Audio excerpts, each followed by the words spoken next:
Hi, everyone. I'm just going to give it another minute because it looks like we still have quite a few people entering the webinar. So we'll get started in just a minute.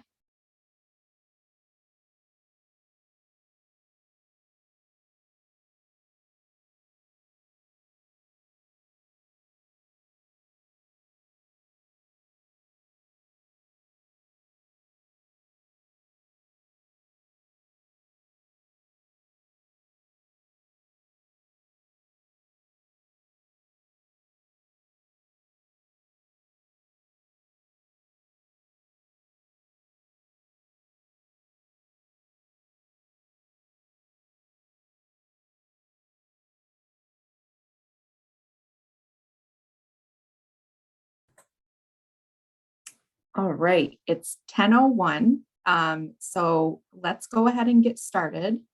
I would like to first start off by welcoming everyone today. My name is Kayla Ellis, and I am part of the public relations team here at the Community Foundation. It looks like we have a wonderful turnout, and that means so much to us. So thank you for taking the time out of your day to hear about some updates that we have to share with you. Just a couple of guidelines so everyone knows. All participants right now are muted and in listen only mode. But we do highly encourage that if you have questions throughout the presentation, that you type those into the chat. So at the end, we'll take about 15 minutes to go through and answer those questions. I am also recording the webinar, so if you can't stay the entire time, we'll be sure to send out a recording of this after to all who registered. So to get things started off, I would like to introduce and welcome our President and CEO, Alicia Dix. Take it away. Thank you, Kayla. And I'd like to welcome so many of you and thank you for your time. We have a couple of trustees, some staff and nonprofit partners who are joining us for our 2022 town hall. Sorry we can't do this in person, but soon we hope to get back to it. We're really grateful for you taking the time out of your very busy schedules to join us, and we greatly appreciate the work you do every day and hope our time together this morning is helpful for you, your teams, and for your work. We have all been on a pretty challenging journey, all been adapting, and I hope innovating and making some good progress in our work. The pandemic and the national focus on equity have not only caused immense stress to our communities and residents, but also opportunity. And we have worked hard to listen, learn, and adapt our approach through everything we've been through in the last couple of years and beyond to best serve you, our stakeholders, and most importantly, our residents. I think, we are all interested in rebuilding with care and a commitment to create healthy and livable communities with an inclusive design.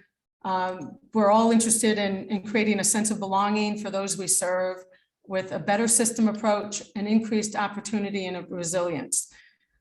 It's a lot to take on as we're recovering from some very harsh changes and pressures over the last couple of years. And today, we wanted to share a little bit of our new strategic philosophy and how we hope to create an impact for our most vulnerable by amplifying our partnerships and focusing on our mission, which is creating a vibrant community with opportunity for all.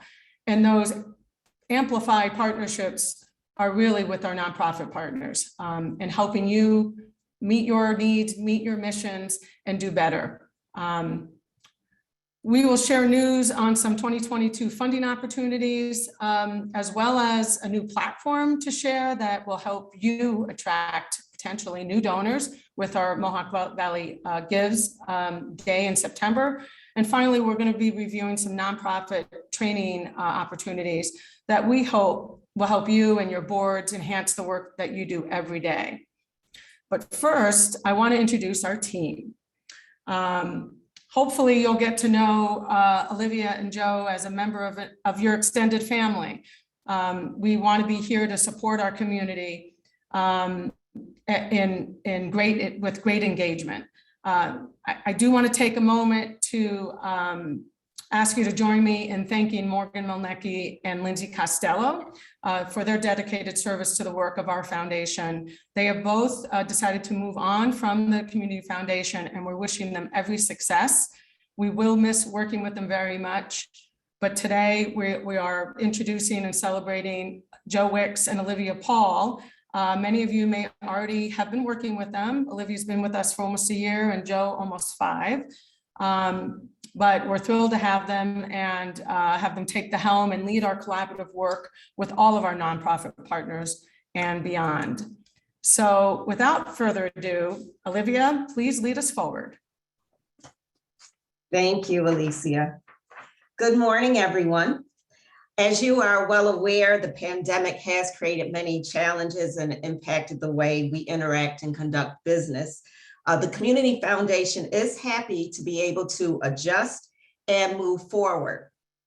In 2021, we implemented an inquiry to investment process to start partner conversations. It was the very first step in the future of community investment.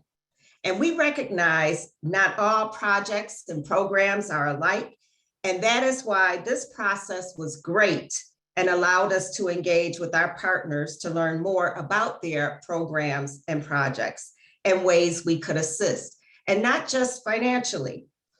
We see ourselves as having many roles, from being a supporter, whereby we endorse a program or project publicly with no financial commitment, as a funder, supporting financially and monitoring outcomes, being a partner, providing funding, advocating, and facilitating partner progress, and being a leader, leading, implementing, and evaluating success.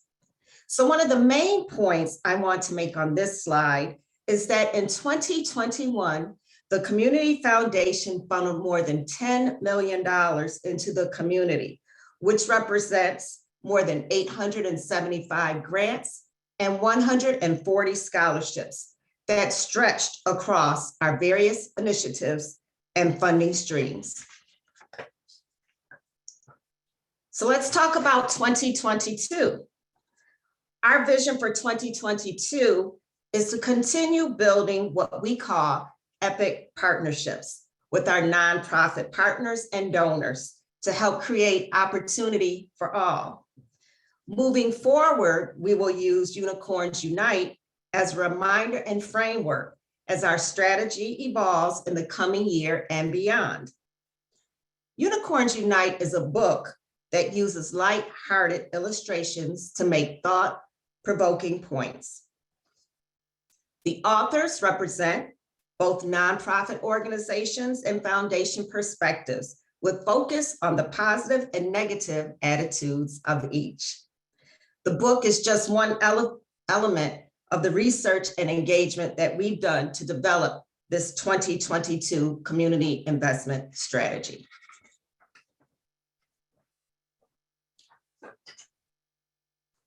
Here you see a slide which represents various unicorns. Unicorns are simply a group of people trying to fulfill similar, if not the same, goals of delivering meaningful impact in our community. Unicorns come in all sizes and shapes and colors, and as you can see, they include funders, donors, community leaders, doers, and change makers, to name a few. They are more alike than not in many ways. We know historically, and based on feedback from others across the country, there can be a power imbalance between foundations and nonprofits, which oftentimes distract us from our real mission and goals. However, we feel that our partnerships with you are strong, and in 2022, we will continue to build trust-based grant making and remove barriers that will allow us to come together. We will create new and maintain meaningful partnerships, and we will develop solutions that help us create vibrant communities and opportunity for all. So what are epic partnerships? The E stands for equally value all inputs, such as time, money, knowledge, people, and community. The P stands for prioritizing the needs of those we serve. Nonprofits, you will put the needs of clients and community first. And foundations, we will put the needs of you, our nonprofits, and communities first. I stands for increasing trust, respect, and empathy. As partners, we will identify as peers, trusted colleagues and teammates, and equals who learn from one another. And the C stands for commit to big, bold, and better. And as partners, we will think big, we will act boldly, and produce results through teamwork. And this speaks to the Impact Center and Navigator concepts you will hear about and all the things we will accomplish in 2022 and beyond. So I just want to thank everyone who has joined the town hall. It sounds like we have a wonderful turnout here today. And we would like to give the first 2 town hall registrants with a copy of Unicorns Unite for your reading pleasure. We hope you will enjoy it as much as we did. So with that, I want to say congratulations to Carrie Pulio from the Chamber of Commerce and Chris Sagas from the library. Congratulations, and please expect delivery of your book shortly. Next, I'll turn it over to Alicia. Thank you.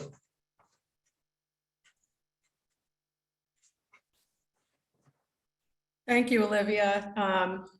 If anyone else is interested in that book, let us know. It is a quick read and it's a lot of fun, and it does really articulate, the dynamic of the change we're trying to make.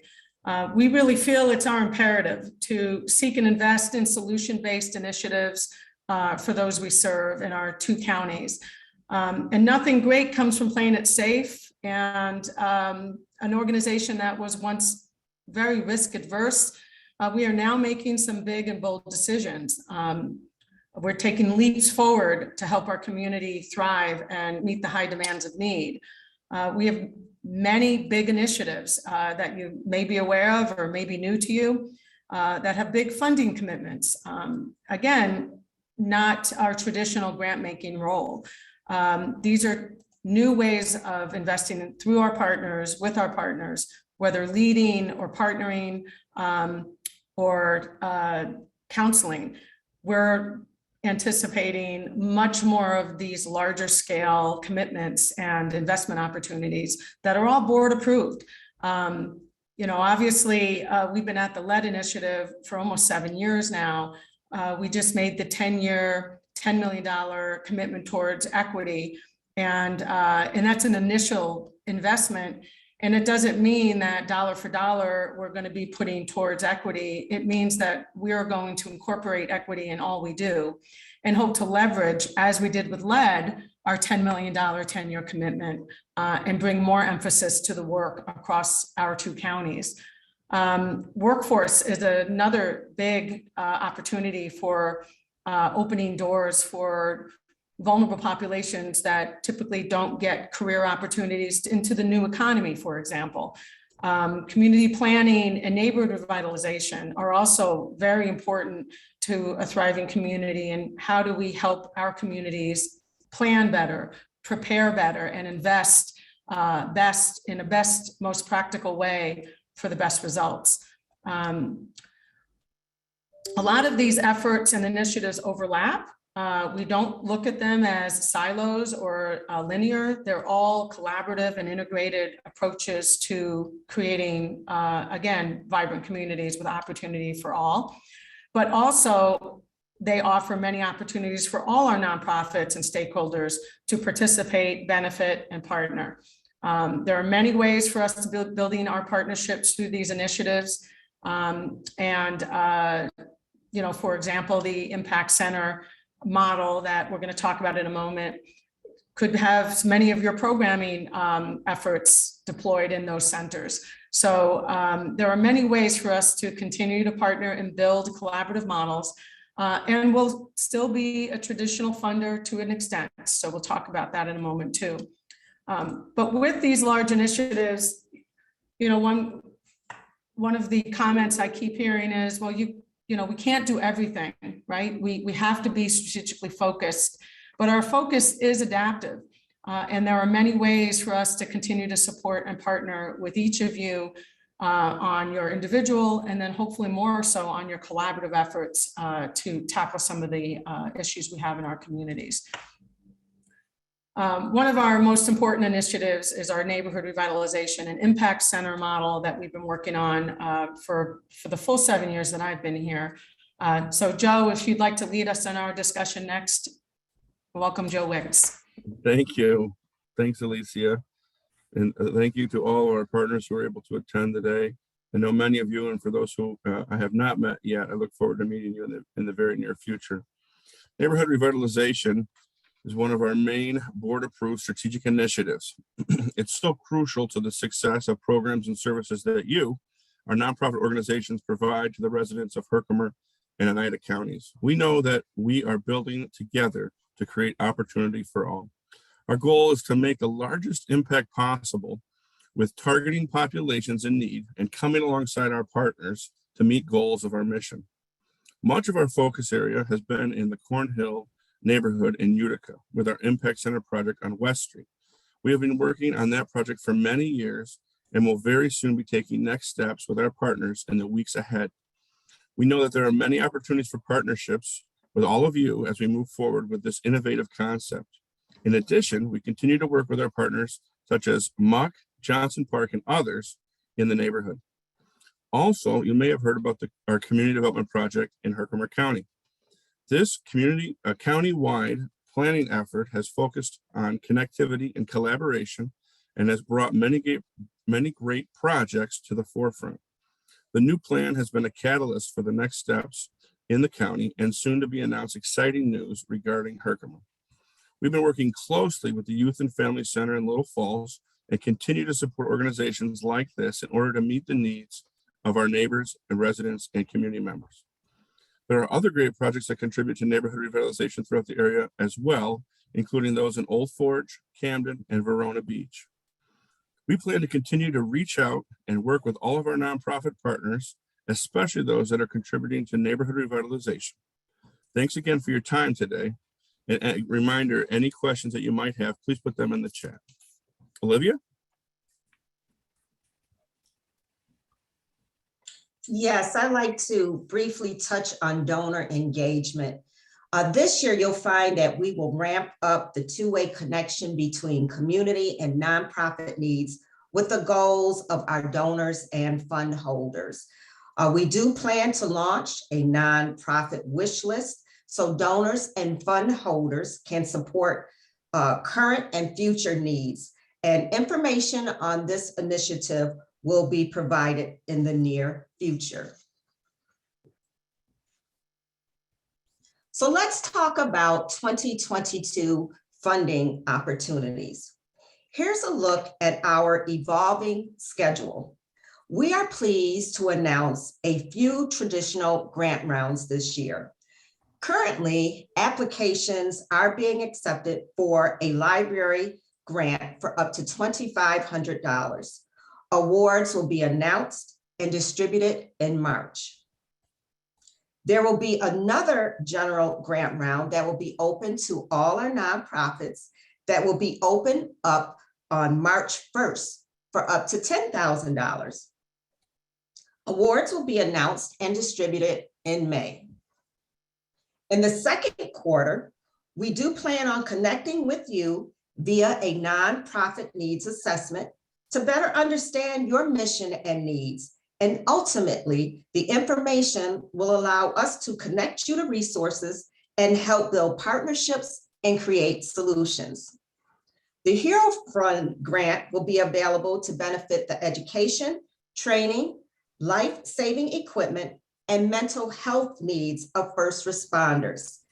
They will be able to apply in May and June, and the award will be given in July. In the third quarter, We plan to gather via in-person town halls to address specific needs or initiatives collectively or based on industry sector. That is pandemic permitting. Otherwise, we'll just join in a virtual town hall, and I think we're all used to doing that by now.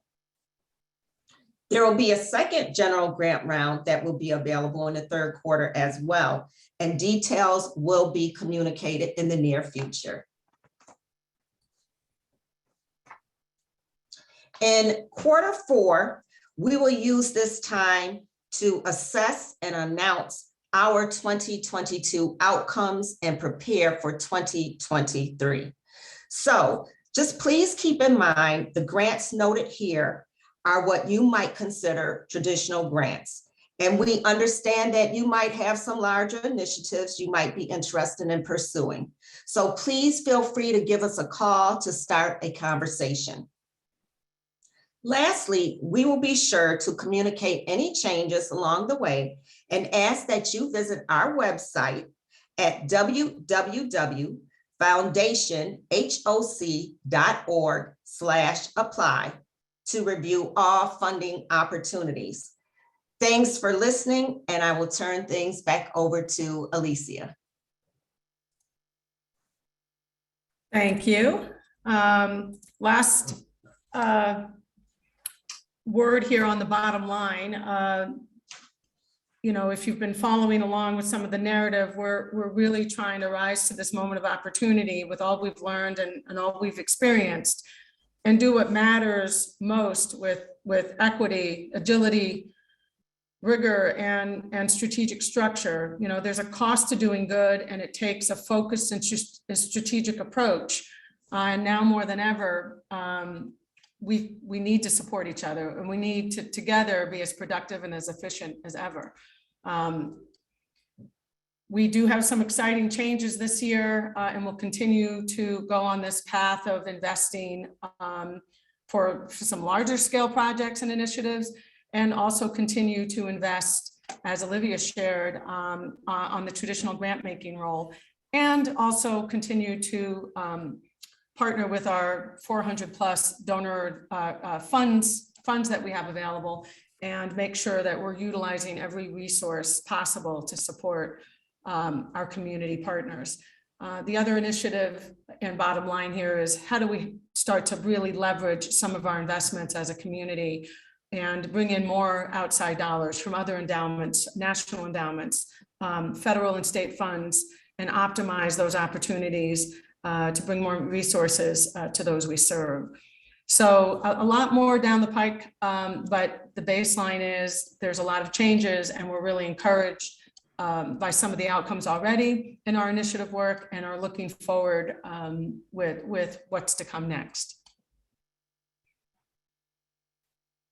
So Kayla's got some good fun information. Thank you, Alicia. So I am going to update everyone on a couple exciting things happening in 2022. Many of you are familiar with the nonprofit training and webinar schedule that we put on every year. So in 2020, like many others, we were forced to switch these events to all virtual, which has actually been a blessing in disguise and allowed us the ability to get much more creative with the types of trainings that we can put on. So this year we'll be introducing more live panel events as opposed to pre-recorded webinars. We'll still have a few pre-recorded ones, but really trying to shoot for at least one live panel a month. So these panels will feature local people with local expertise and perspective, and we're really, really excited for this. Some of the topics that you can look forward to are the importance of diversity, equity, and inclusion for nonprofits, nonprofit finance training, media training, grant writing, and more. The schedule will be released in the coming weeks. We're just tying up a few loose ends. So keep an eye out on our social media and also your email for that announcement. So that's not the only exciting thing that we have going on this year. 2022 will be our first year ever hosting a 24-hour giving day called Mohawk Valley Gives to benefit the local nonprofits serving our community. So all of you. This giving day is set for Tuesday, September 20th. And some of you may be curious exactly how this giving day works. So I'll explain a little bit. So as nonprofits, you can register to take part in the day, which will allow you to create a custom profile on our Giving Day website and promote your cause leading up to the big day of September 20th. So this custom profile allows you to add photos, logos, your story, custom giving amounts that meet your organization's biggest needs, volunteer opportunities, and more. So we'll be holding an overview training sometime this May so that you can get familiar with the event and all that it entails. We're also planning to have registration for that open later that month. So you will have to register in order to take part in the day. So this is really just another way that we can help to support you. And we really, really hope that your organization will join us and participate on this day. We will be your partner. It's really going to be an all hands on deck effort. So we're going to be doing our part to promote this day and also partnering with you to guide your promotional efforts to make the day a great success. We really can't wait to share more details, but in the meantime, if you do have any specific questions about this or are just curious and want some more details, I've put my email right at the bottom of this slide, so feel free to reach out. So that's all I have for now, and I think we've just about wrapped up all of the presentation part of this town hall, but I would like to open it up for questions. So I will take a look at the chat and see what we've got. Just bear with me a second.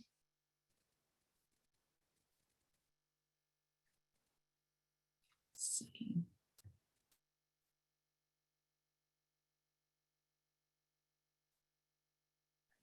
Got one question here. This might be for Olivia. Is there a limit on the number of grants an agency can apply for or a cap on the amount of grant funding during any period of time? Thanks for that question. So for the traditional grants that you saw noted earlier, you can apply for multiple funding opportunities. We would just ask that each request is for a separate program or project. As you visit the site, those grant opportunities, any maximum award amounts will be indicated on our funding opportunity slide. Or website, should I say. Thank you. Thank you, Olivia. It looks like we've got another question here from Layla. Will working with donor advised funds and grant applications, are those amounts changing as well?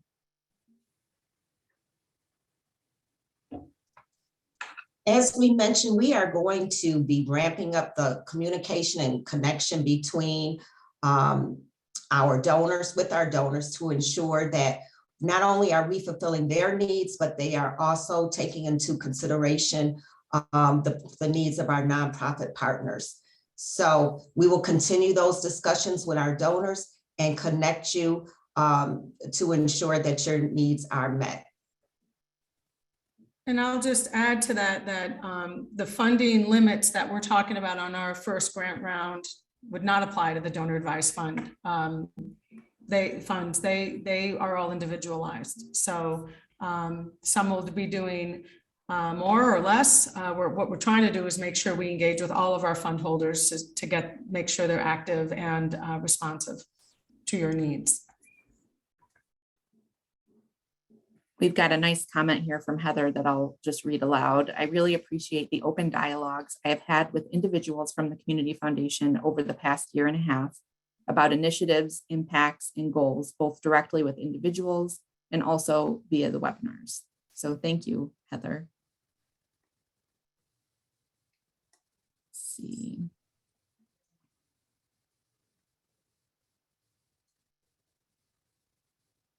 Old Forge Volunteer Ambulance Corps is working toward a mobile integrated health pilot program MVHS is partnering. Would this be a good field of interest grant for the Hero Fund, I'm assuming? Yeah, we can take that back into consideration and see if there are other funds that might fit as well.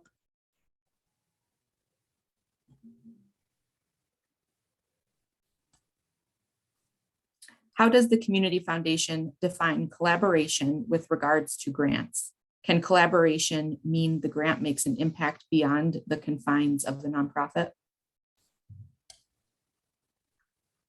Yeah, that's a general, question, but if the outcomes go beyond your mission and make a greater impact, especially if it's in collaboration with another nonprofit or funder or, just initiative, that really is the model going forward, is doing better together. So if there's a collaboration between nonprofits, and even, there are opportunities in workforce, for example, where it might be a collaboration with a for-profit entity.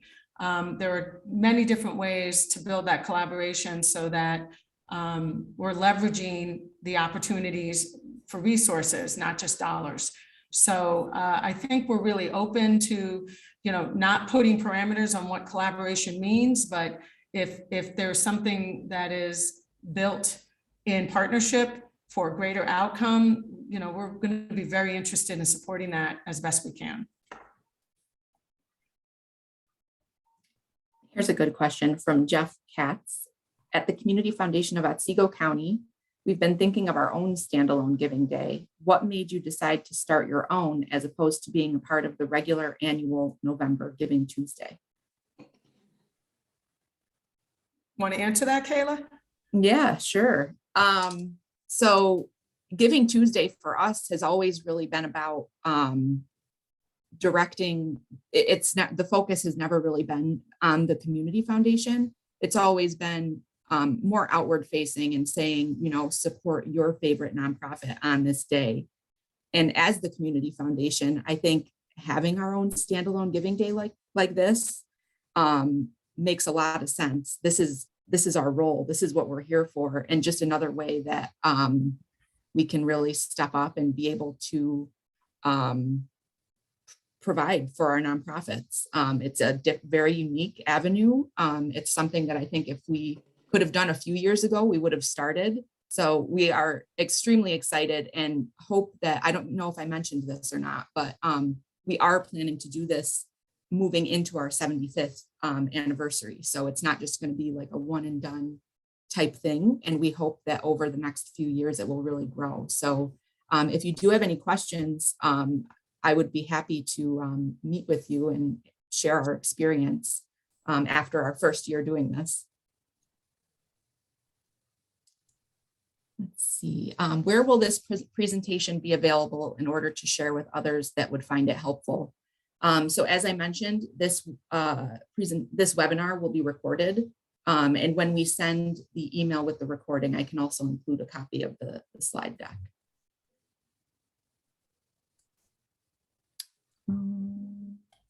Let's see, on behalf, this is from Chris Sagas from the Utica Public Library. On behalf of all libraries in Oneida and Herkimer counties, thanks for the library grants. We appreciate being seen.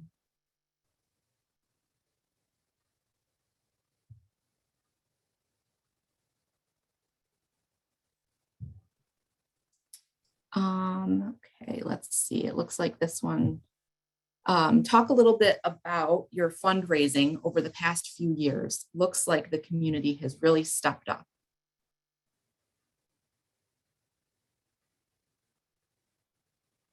I really think that's an understatement. And I'm glad somebody brought that up. When we started walking through the pandemic and thought about the potential impacts, I think we all were concerned that fundraising efforts were going by the wayside. We couldn't do our events. Everybody was very nervous about our financial future. And what we have seen through all of our partnerships and with ourselves, I mean, we've had some of the best development years of our history in the past few years. So donors and community-minded investors have really stepped up. That's an understatement. But people got very creative, and we were preparing for some severe impacts financially. Nonprofits coming to us to say we can't make payroll. We were kind of bracing for that, and I have to say we've seen almost none of it. So the nonprofits have adapted. We all have made changes to get through a lot of the financial stress we've been experiencing, and yet still we're able to attract donors. And a great example of this is, the pandemic response, just having a recovery fund that, we had over 200,000 at one point, 500,000 committed through donors and corporate response into those funds to support, recovery efforts, whether we were getting PPE out to our nonprofit partners or adapting for virtual connectivity. So many needs were met through additional donor engagement and community corporate engagement, as well as government. So I think we should all feel really pleased with the fact that our community stepped up and continues to, and that we didn't feel the impact that I think we were all, afraid to see at getting through COVID. And like I said, I think we've had some of the best years where donors have come through for us. Our endowment has grown. It's not like we lost donors during the pandemic. We've gained. So that's good for all of us. The growth is for all. So, if others are experiencing some deep threats financially and we're not aware of it yet, please let us know. But so far, we've been very pleased to see the outcomes. Thanks, Alicia. I've got a question here from Dawn. It looks like this might be for Joe and/or Alicia, if you would like to chime in. Can you give us more information about the impact centers and how not-for-profit organizations and programs can collaborate on this project? Yeah, I'll jump in. Again, this is Joe Wicks. It's a great question. We're working through that process right now. We did recently hire a project manager out of the Albany area to help move the project along. So if you want to specifically reach out to me and we can talk more about it in a future date, I would love to have that opportunity, not only with whoever the person who asked the question, but with all of our nonprofit partners. We're going to be working through that process, as I stated, and connecting with all of our partnerships and programs that we think would contribute to the neighborhood revitalization and bringing services to those that need them in the communities around the two counties. I'll put my email address in the chat box so you're able to connect with me and reach out. I'm looking forward to talking to all of you.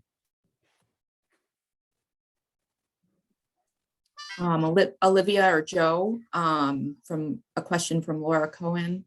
Does the Community Foundation still have a pool of dollars for emergency grants, for example, a broken furnace or roof? If yes, is there a cap on the ask? Oh, thank you for that question. So yes, we do have some funding available for emergency grants. Everything will be on a case-by-case basis, and we'd ask that you just reach out to us and give us a call to discuss it. Thanks, Olivia. Thank I've you. got a question from Karen here about workforce development. Thank you for your focus on workforce development. This is a significant concern for all nonprofits as we struggle with the staffing crisis. Can you give an example of a collaboration under this initiative that has been successful? Well, it's interesting. Most of the workforce investment strategy thus far has been to align with the new economy opportunities. So Job Corps, getting folks in the pipeline for some of the tech vacancies that are in our community, preparing folks for nano and new air and some of the other, again, tech related industries, coding labs. We started one in Herkimer. We'll be starting one in Utica soon with our partners. So one of the next things we see is the development of getting opportunities in vulnerable population geographies at their doorstep. And we know that that's beyond just the new economy job market. It's everywhere. People are looking for talent.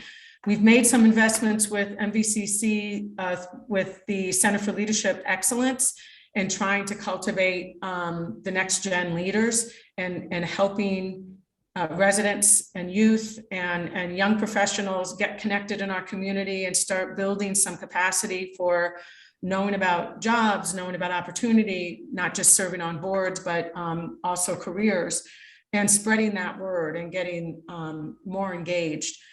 The Impact Center model will also have opportunities to do career exploration and career training, workforce development, with all of the partners that are already doing that work today, hopefully doing it in an accessible way in that Impact Center to get people who may traditionally not access those roles, at least in the pipeline. But always looking to see if there are ideas or innovation around how we gain more opportunity for individuals to be interested in the workforce in specific areas. Obviously, the nonprofit sector is a third of our economy, and we've suffered as much loss of talent as everyone else. So if there are some specific areas we should be focusing on, please reach out. I'd love to talk to you about some ideas or concepts. All right, thanks, That's helpful. Alicia. I've got just a couple more questions here. Is there anything we could or should be doing on the nonprofit side to help the community foundation so that the relationship isn't always in a one-way direction? Yes, I would offer that we just have open and honest communication. And when we are communicating with one another, tell us exactly how you feel. Don't hold back. Let's just be honest. Don't tell us what you think we want to hear. Tell us what your needs are. Perfect. Thanks, Olivia. This one just gets back to, I think this is another one for you, Olivia. You had expressed we can apply for multiple grants with awards up to $10,000. What if a project is $20,000, for example? Can these be added together? Okay, so what we'd like to do is funnel as much funding into the community, into our various nonprofits as possible. But certainly if you have a project that exceeds one of the traditional grant award amounts, again, please pick up the phone and give us a call. Joe and I would be happy to discuss that issue with you. Thanks, Olivia. It looks like we have hit all of the questions in the chat. So if anyone has any other last ones before we wrap up, please go ahead and enter them. I hope that this was helpful. But it looks like we are just about wrapped up. If you do have any other questions, I did put an email address here that you can contact us at. Please be on the lookout for this recording, and I will also send a copy of the slide deck. We really, really appreciate all of your time today, and we hope that you enjoy the rest of your day. Thanks, everyone. Thank you.